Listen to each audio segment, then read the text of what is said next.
Breaking news right now, gunshots and a gruesome discovery by residents in Midtown Mobile. Now Mobile police are investigating a homicide. NBC 15's Darwin Singleton just returned from the crime scene. And Darwin, what did you find out?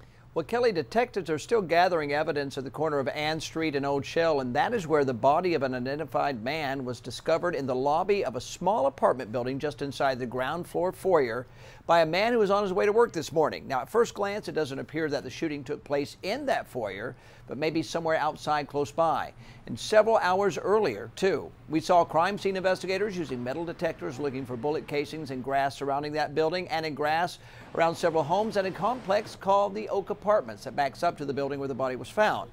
Now, I talked with a man who discovered the body as he was leaving for work this morning, and he told me he woke and around 1:30 this morning, heard some shots, but then he went back to sleep. But when he walked through the foyer on his way to work this morning, he was greeted by a disturbing sight. Yeah, I thought he was passed out drunk downstairs. Was he on the porch? Was he on the sidewalk? Or was he inside He was the just building? downstairs. He was in the building? Yes, sir. I seen blood and I called the paramedics. Tried to get him some help. Medical was called out and he was pronounced deceased on the scene. Homicide units were actually called out. At first, it's unknown of how the investigation would be. It was just a death investigation, but we've since updated the investigation to be a homicide investigation at this time.